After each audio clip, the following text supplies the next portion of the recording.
você sabe qual é qual. Qual que responde da ordem? Como é que eu sabe qual é?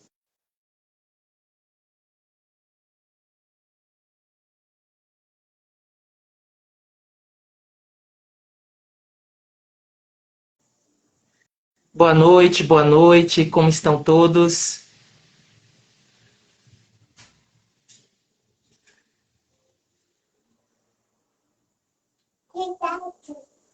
Liane, já lhe convidei, aceita aí.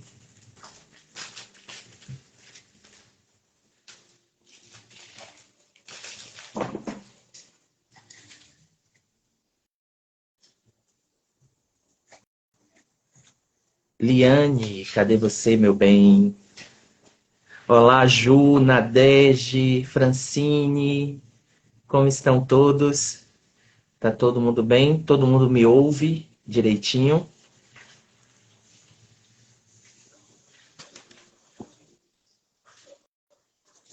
Vão dizendo se vocês conseguem me escutar bem.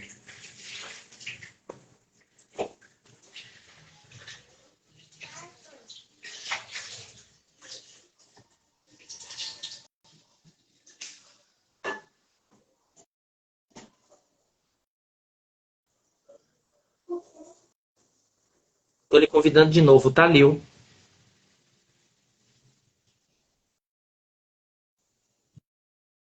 Ouvindo super bem. Seu William, que bom.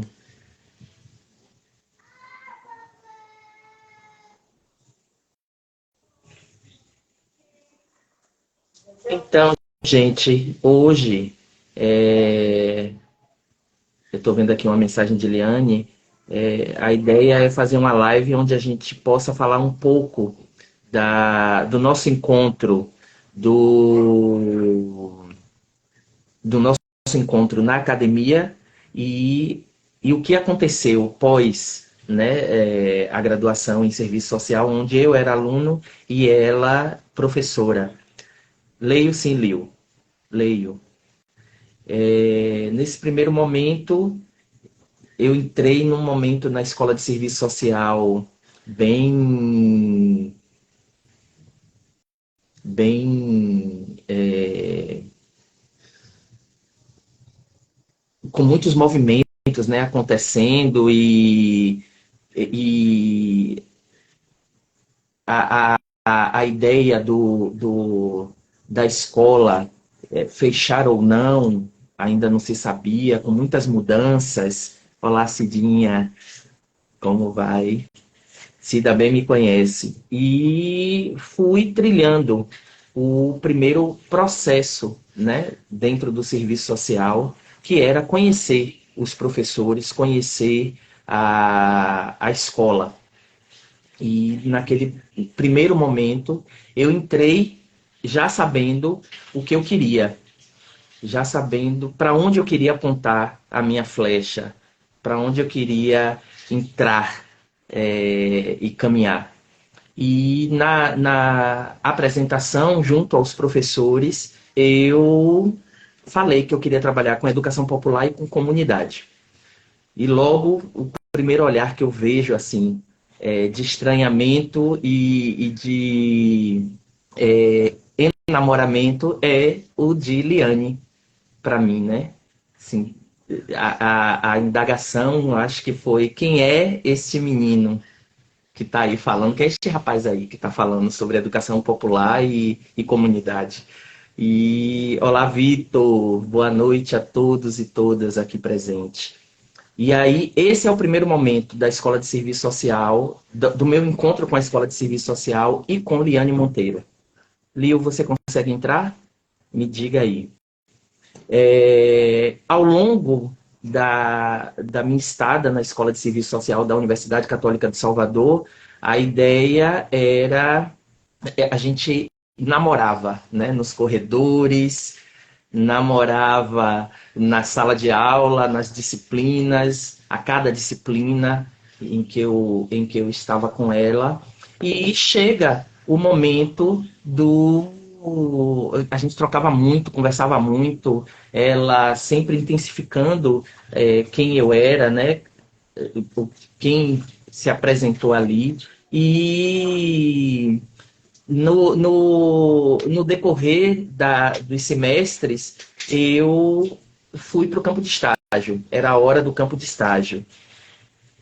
E primeiro fui para um campo de estágio, não me senti, não era aquele lugar que eu queria estar.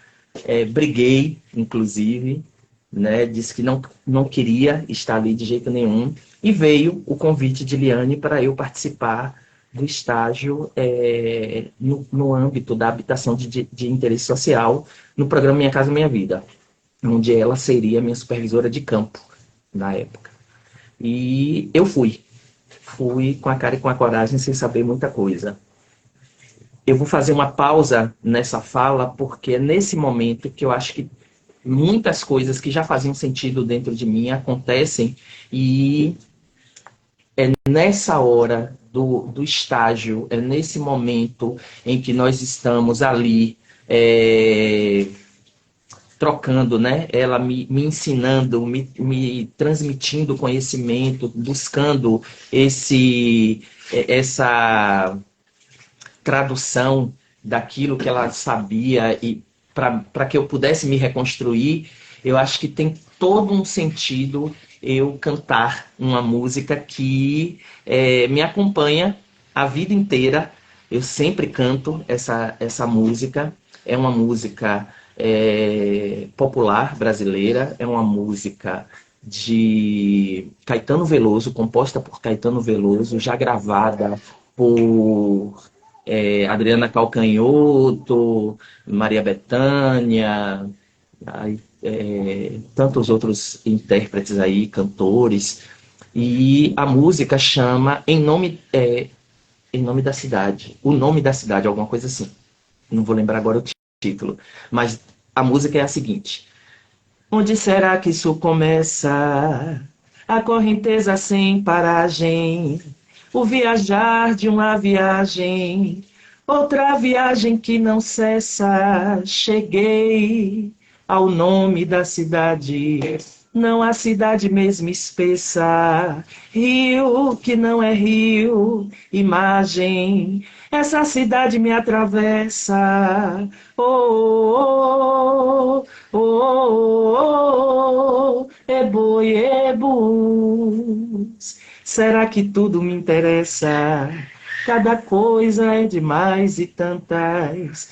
Quais eram minhas esperanças? O que é ameaça e o que é promessa? Eu quis parar aqui porque é esse o momento. É esse o momento em que eu me encontro Minha Casa Minha Vida, vendo pessoas chegarem a este lugar, a este novo território, pessoas desterritorializadas e reterritorializadas, num espaço ermo, num espaço onde elas não sabiam como se daria a vida delas a partir dali. Esse Minha Casa Minha Vida que eu falo, e que eu trabalhei junto com Liane e com um aluno do curso de pedagogia, que também era estagiário na época, chamado Macarrão. Esqueci o nome dele primeiro, já chamei pelo apelido carinhoso. A gente chega naquele lugar estranho e sofre todas as estranhezas, e sente todas as estranhezas que aquelas pessoas também passariam. Esse é o primeiro processo de culpabilização do Estado em relação à pessoa, ao sujeito, né, morador vulnerável. Esse é o primeiro processo perverso do capitalismo, que esmaga sonhos, que Evaldo Macarrão, obrigado, Lio, que esmaga sonhos, que destrói identidade e que diz que você precisa se virar, mas é um processo de invisibilização. A invisibilização do sujeito acontece exatamente nesse lugar mal cuidado, né, do olhar do capitalismo para eu já dei o que você precisa, que é a moradia, que é a casa, agora é com você. Mas a habitação sem habitabilidade não existe.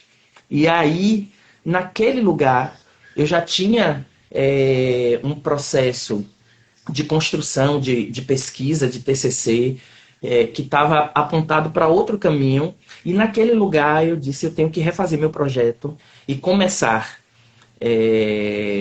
tudo de novo. E fui falar com a professora da disciplina na época e ela disse, bom, hoje é sexta-feira, se você conseguir construir o projeto e apresentar na segunda-feira um projeto bom, a gente muda tema, muda tudo.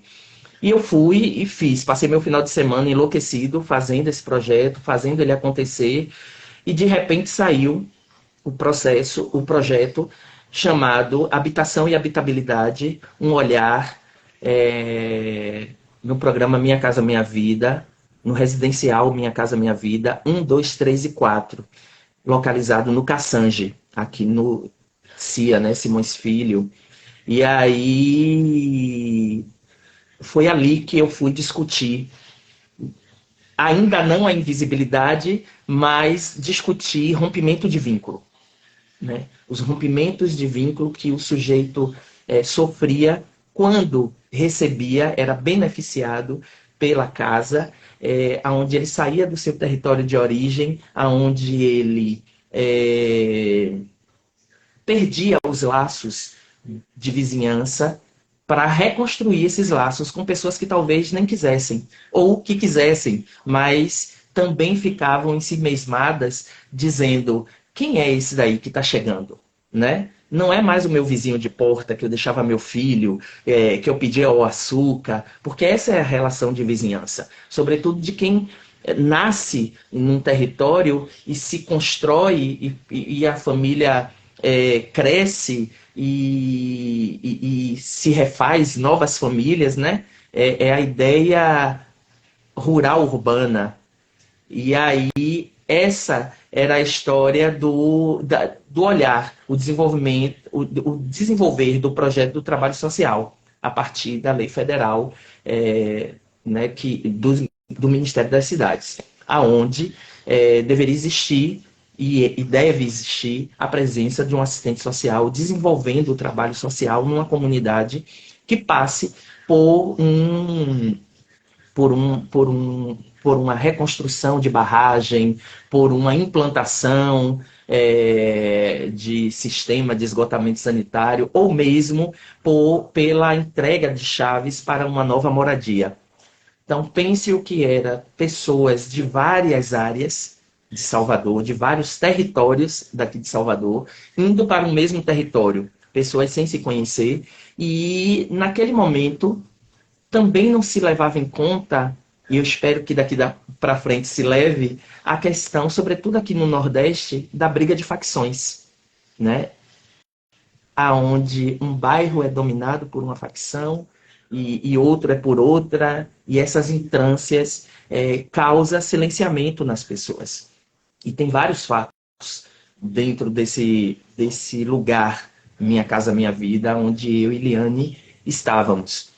A partir daí, houve a nossa construção, para além dos muros da universidade. Não era só mais o professor e o aluno, o mestre, né? a mestra e o discípulo. Não era mais a professora e o aluno. Não era mais a educadora e o educando. Era a supervisora e o estagiário, era a relação, os laços de afeto e amizade que foram se construindo. Isso é o que a gente leva para fora da universidade, quando a gente quer também. Né? Nem sempre as pessoas estão abertas. Às vezes a gente passa pela academia, por uma sala de aula e terminou o curso, a relação com as pessoas acabaram. Comigo, com Liane, não foi assim, comigo e com diversos outros alunos também, e colegas de sala, hoje amigos, não foi assim, e dentro da minha vida não é assim. Né? Eu sou aquele que busco levar para fora. E o primeiro passo é chamar de amigo, e o segundo passo é chamar de irmão. E quando a gente chama de irmão, é porque você está para além, né? do que só a amizade. E brincando um pouco com essa palavra, é pensar numa palavra indígena, tupi-guarani, eu acho, chai, né? Chai, T-X-A-I, é uma palavra que diz: você é mais do que meu amigo, você é mais do que meu irmão, você é a outra parte de mim. Esse é o encontro precioso que eu faço com Liane e que eu faço com tantas outras pessoas, mas em especial com ela. É para além, é para sempre, é enquanto houver infinito e eternidade. E por várias vezes provocado por ela também. Com todos os nossos desencontros e encontros, com todas as nuances que uma relação tem na vida, de construção e desconstrução, nós tivemos tudo isso. Tudo. Né? O momento da briga entre os amigos, o momento do aparar as arestas, né? Para poder encaixar melhor a chave. E aí e o momento de crescer, de fazer melhor. E nesse momento do fazer melhor, após Minha Casa Minha Vida, entrega, término do meu estágio, e aí vai para TCC, e vamos para a banca para defender, né, o trabalho de conclusão de curso. Liane ali e outros professores e outros alunos também defendendo, vem a emoção. Eu acho que a minha defesa foi uma defesa de pura emoção, profunda, completamente afetiva e de fazer chorar. Assim. Eu fiquei extremamente nervoso, eu quase não conseguia falar. Eu via o olhar das pessoas, eu via a Liane chorando e eu via para além também. Eu via todas aquelas pessoas que eu pesquisei, né, que me ajudaram na construção, os meus sujeitos de estudo. Ali foi o primeiro momento de definir isso, também junto a Liane, de dizer que eu não tinha objeto, eu tinha sujeito de estudo. E esse sujeito, boa noite, e esse sujeito, esses sujeitos ou sujeitas de estudo, ela era uma nova reconstrução para mim. Era olhar para a academia que me pede ciência, que me pede técnica, que me pede tanta frieza e dizer: não, eu preciso respeitar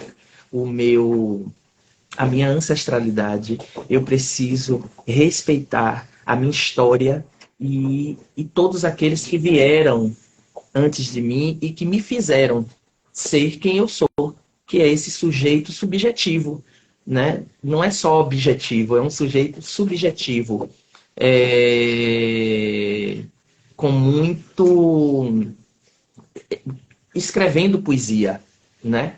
É buscar ser o intelectual orgânico que Gramsci tanto fala nos seus escritos, entrar na academia até se tornar erudito, mas voltar para a população, voltar para os meus, para a comunidade, para o meu território de origem e trocar, não ensinar.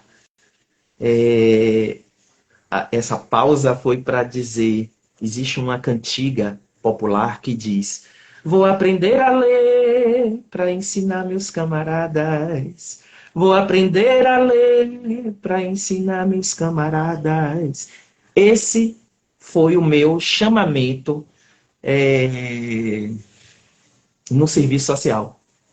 No momento em que eu entro na escola de serviço social, o meu chamamento, o olhar, foi dizer: eu preciso aprender a ler para ensinar aos meus, para trocar com os meus, para dizer: é possível, vamos juntos. Eu preciso abrir a porta para que outros entrem também. E depois de concluído o curso, né, defendido o TCC, a Eliane volta e me provoca por vários momentos da minha vida, me indicando a trabalhos, todos ligados ao direito à cidade, todos discutindo habitação, discutindo a cidade como pauta e palco de disputa. Liane, essa formadora que faz um processo de educação afetuoso, que segura a mão do seu aluno e meio que vira mãe, e fica difícil às vezes de largar, né, essa mão, mas também é necessário, porque esse mesmo processo de educação afetuoso é um processo de educação libertadora, né? A prática de Paulo Freire, educação para a liberdade, a educação para a autonomia do sujeito. Então, esse é o lugar que a gente constrói junto com Liane. Esse é o lugar que ela propicia para a gente, quando ela, mesmo não sendo uma disciplina extensionista, transforma a disciplina em extensionista e faz com que a gente experimente a rua, né, numa aula passeio, que faz com que a gente experimente a cidade educadora, a cidade como espaço de educação, como sala de aula, né? Muito mais para fora do que aquela caixa que é uma universidade, uma sala de aula. É você estar fora e estar dentro também, né? Estar dentro de si, porque você precisa ver tudo aquilo que essa cidade lhe provoca, mas você precisa olhar os teóricos, olhar a vida, olhar os passantes, olhar os sujeitos e sujeitas, os indivíduos, as pessoas, se colocar naquele lugar, sair daquele lugar, entender que você não saiu dali porque lhe atravessa as questões, e todas elas, e que você só vai ser, de fato, um pesquisador quando você não se neutraliza, quando você não se coloca nesse lugar da neutralidade e daquele que sabe muito e daquele que diz eu sei e vocês fiquem calados. Mas quando você respeita os saberes, quando você retorna o olhar e ouve os seus mais velhos, e ouve os seus mais novos, né? É uma cidade que educa, que deseduca, que nos traz alegria, que nos entristece também, mas ela está aí. E ali, naquela brincadeira de sala de aula, fora e dentro da universidade, fora e dentro desses espaços, a pergunta que mais me tocava e que eu me fiz várias vezes, a reflexão que eu me fiz várias vezes, que eu sempre coloco para fora para as pessoas vocês. E aí, quem puder responder aqui, escrito, respondam. Vocês são citadinos ou cidadãos? Né? O que é que nós somos? Nós somos citadinos ou somos cidadãos? Alguns aqui já viram eu falando isso. Citadino é aquele que vive na cidade. É aquele que apenas vive. Ele é jogado de um lado para o outro, ele não entende dos seus direitos e dos seus deveres, eles não cumprem os seus direitos, os seus deveres para ter os seus direitos, e aí esse é o citadino. O cidadão é aquele que faz valer o seu lugar de fala, né? O seu pertencimento, a sua identidade. Ele entende dos seus deveres em busca do seu direito. Ele divide e ele multiplica. Esse é o cidadão. Para além da gente discutir democracia, que eu acho que é importante, é imprescindível a gente discutir cidadania. Se nós ainda não sabemos se somos citadinos ou cidadãos, nós estamos ainda na subcidadania. E se nós entendemos ser sermos subcidadãos, nós estamos, de fato, compreendendo o que é estar e viver num país subdesenvolvido. Então, é subdesenvolvimento, subemprego, submoradia, né? A gente está sempre abaixo. Subalimentação, por isso, insegurança alimentar. A gente vai estar sempre abaixo de algo, porque a gente ainda não sabe. Nós somos um país em construção. Nós somos sujeitos em construção o tempo inteiro. E pós esse processo, aonde se faz um estágio, se busca construir um pequeno aplicativo rápido para que as pessoas entendessem qual a rede de segurança social que ela tinha ali, né, CAPs, CRAs, delegacias, escolas, para que ela pudesse acessar, para que elas não fossem culpabilizadas. Liane me retorna para a academia, me chamando para um evento que existe na Católica, chamada CEMOC, para eu não fazer parte da mesa, que ela faria parte, mas para eu estar naquela mesa, apresentando, falando um pouco desse aplicativo. Eu já tinha feito um banner, já estava lá na seção de banners, pôster, para as pessoas verem, conversarem um pouco comigo, e fui para a mesa.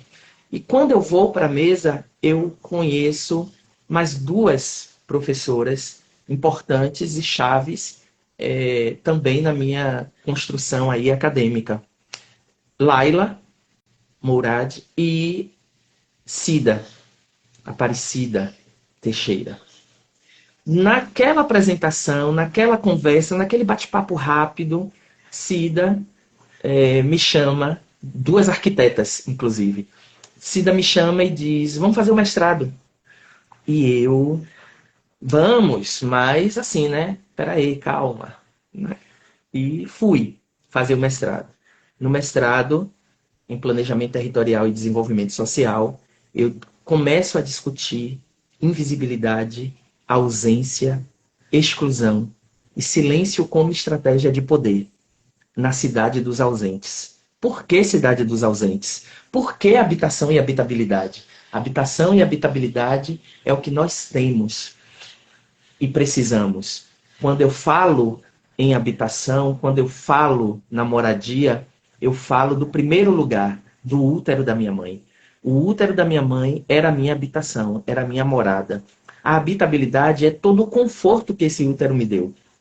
Então, para fora discutir habitabilidade é enxergar que o sujeito ou a sujeita que ganha, é beneficiária, ou o nome que a gente queira dar aqui agora, aquela casa, ela precisa ter a escola perto, o posto de saúde, a delegacia, o ponto de ônibus, precisa saber que existe a coleta de lixo, creche, tem que ter tanta coisa, mercado, feira, eu tenho que ter acesso, eu preciso ter acesso, acesso rápido, para eu poder viver, inclusive, e não sobreviver. Olha lá, subdesenvolvimento, olha lá, subcidadania, olha lá, sobrevivência. Então, a gente precisa ter essa construção. E aí eu vou discutir a cidade dos ausentes. E a minha cidade dos ausentes é a cidade dos ausentes pautada, né, que tinha como pano de fundo Bacurau. Quem não assistiu, assista. É a comunidade em luta, na resistência. É uma trilogia, você precisa assistir. É importante e interessante que a gente assista os 3 filmes. Então, o primeiro filme é O Som ao Redor. É um filme que se passa em Pernambuco, em Recife. E ele vai falar do capital, da luta ali, cotidiana, urbana. Depois, o segundo filme é Aquários, com Sônia Braga, que é a mulher sozinha dentro daquele prédio que tem que ser demolido para ser construído algo novo, também em Recife. Então, é a luta do indivíduo, um só, contra o capital. E O terceiro filme, que é Bacurau, é o território. É Canudos dizendo, não, aqui vocês não entram. E naquele filme é que vem, para mim, esse sentimento e essa análise do silêncio como estratégia de poder. E para entender esse silêncio como estratégia de poder, eu fui buscar a prática da ladinagem. Os negros, ladinos, africanos, que faziam seus planos e ficavam em silêncio para que as coisas dessem certo no caminho. E a fuga fosse certa. Como é que isso acontecia numa comunidade em Salvador, subúrbio ferroviário? E eu investiguei 3 comunidades. Era da mesma forma que Bacurau me apresentou no filme, os moradores, os cidadãos de Bacurau, tem uma cena que eles estão dentro de casa, com tudo fechado, e o prefeito chega querendo dar esmola. E ali eles estão em silêncio, é como se a cidade estivesse morta. Ao mesmo tempo, existe uma segunda cena, que é quando eles tomam o poder deles, retomam esse poder deles, e lutam contra a perversidade humana. Então, aí está Bacurau. Aí está a minha cidade dos ausentes. E essa cidade dos ausentes, aqui na minha vida real, ela acontece como? Quando um projeto, um programa acontece numa comunidade, em um território, e não é levado em consideração os moradores, a fala, a voz daqueles moradores, isso é silenciamento. Mas quando o morador se silencia e diz a mim assim, ele precisa vir até a mim, isso é silêncio como estratégia de poder. Isso é, eu sei do meu poder. Quem conhece a minha terra sou eu. Isso também a gente pode fazer essa leitura a partir dos índios, né, dos povos originários. A gente também pode fazer essa leitura a partir dos africanos. Então, esse é o lugar. Essa seria a minha cidade dos ausentes. A partir dali, eu fui discutindo, fui aprofundando e me tornei mestre agora, né? E eu gosto de dizer que eu sou um aprendiz da vida, né? A vida é que é minha mestra. Eu só tenho esse nome aí bonitinho para que talvez pessoas parem para me ouvir um pouco mais. Mas são coisas que já estão aí, latentes, punjando, né? Já estão vivas na sociedade. A gente precisa sempre olhar que a cidade ela é palco e pauta de disputa. Ela é palco porque todos os movimentos vão acontecer nela, todas as lutas vão acontecer nela, derrotas e vitórias vão acontecer nela, festas. E ela é pauta porque todos os movimentos vão discutir algo que tem a ver com esta cidade. A cidade que mais mata mulheres, a cidade que mais mata LGBTQIAPN+, a cidade que invisibiliza sujeitos vulneráveis, a cidade que naturaliza pessoas em situação de rua, a cidade que normaliza a morte, a cidade que o capital quer. O espaço informal, quando eles querem que seja informal, e lutam por formalizar. O espaço em que eles formalizam no momento em que eles querem, mas informalizam no momento em que ele precisa dizer e apontar que ali não é seu, mas é. A partir daí, ambos, eu e Liane, entramos no doutorado.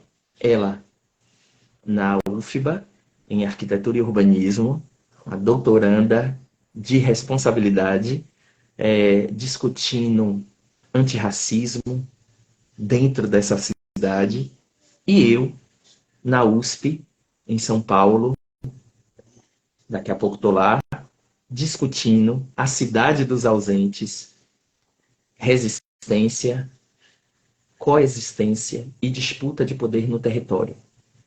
Por que esse novo olhar?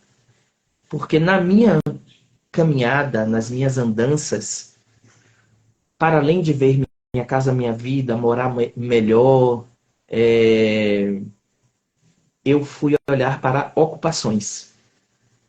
E neste lugar de olhar a ocupação, eu vi Bacurau vivo naquelas pessoas, eu vi Canudos vivo naquelas pessoas. Eu me vi ali. Eu me vi Maria Carolina de Jesus, eu me vi 8 de março, eu me vi Sítio dos Pescadores, eu me vi Dandara, eu me vi um homem negro de terreiro de candomblé, né, de religião de matriz africana,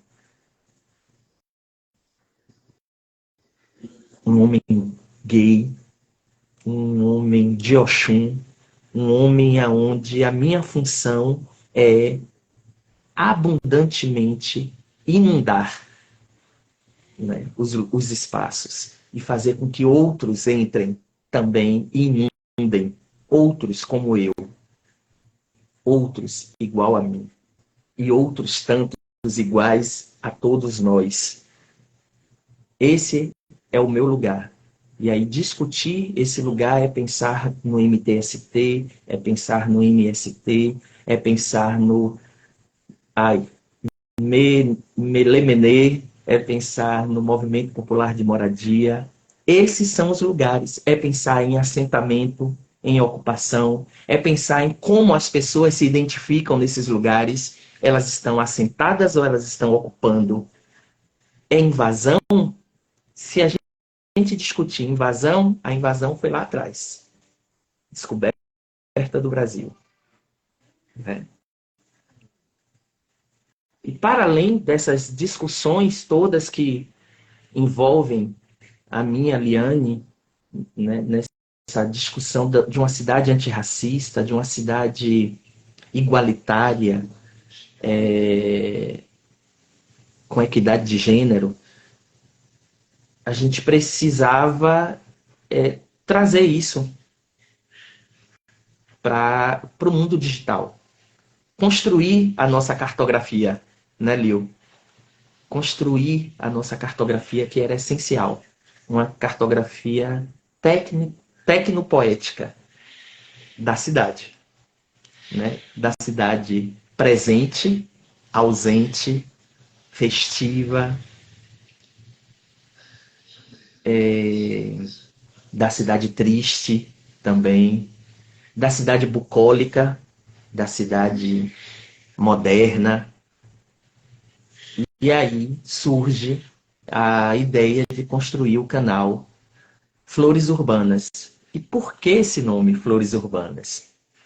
A gente pensou no girassol como símbolo maior, né? Ele sendo o próprio sol e sendo aquela flor que olha para o sol e olha para os seus, para os iguais.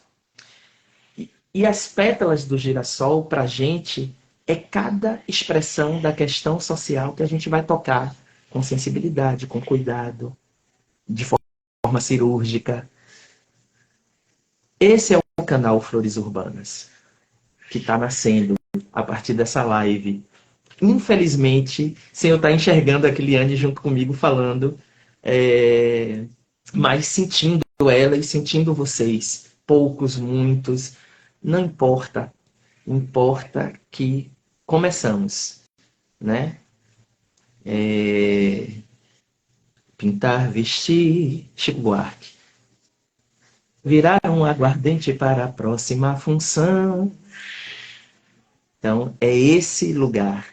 É estar sempre se renovando, levando conhecimento, construindo conhecimento, dividindo, multiplicando e desconstruindo também esse olhar que todo mundo começou a ter de um tempo para cá, de empreendedorismo é bom, mas empreendedorismo, quando a gente não consegue enxergar ele de fato, ele é bom para o capital, que não quer pagar o devido ao seu funcionário, que não quer a carteira de trabalho, né? Que quer uma outra, que quer também a precariedade do trabalho. Empoderamento, uau, muito linda essa palavra, enorme, inclusive. Mas será que somos sujeitos e sujeitas empoderados de fato?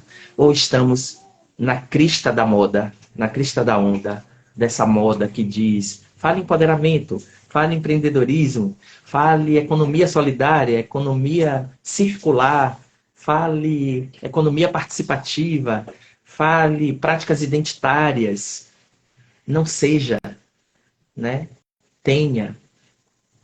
Esse é o canal Flores Urbanas. Eu convido a todos a acompanhar a partir de agora ele no YouTube, que a gente vai estar indicando livros, canais, filmes, artigos, resenhas, revistas, fazendo pequenas oficinas, fazendo o nosso encontro afetivo, afetuoso, o encontro de dois rios, de duas águas, um encontro para se transformar num manancial, né?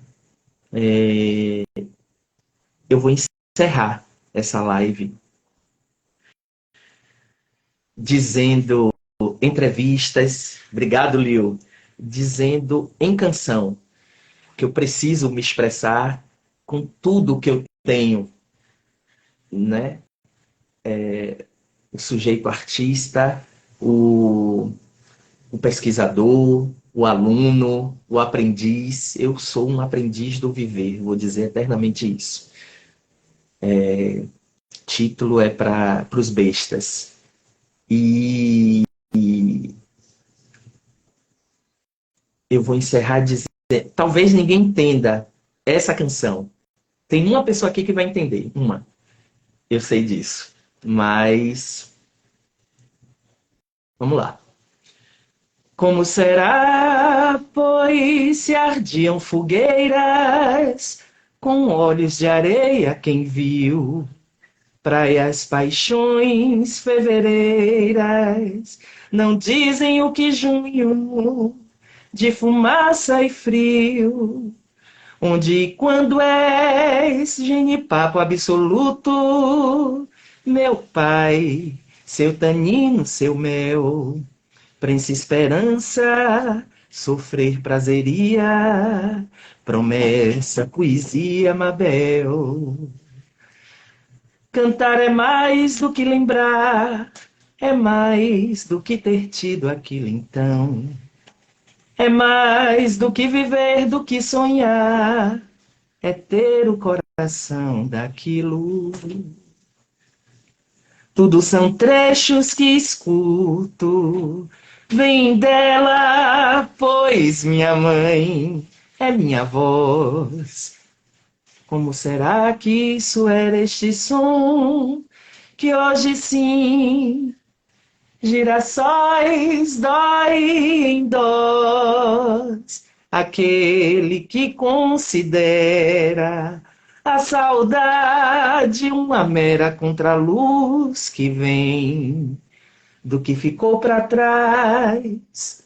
Não, esse só desfaz o signo e a rosa também. Viva nós e as águas. Flores urbanas no ar. Axé. Muito obrigado. Tchau, gente.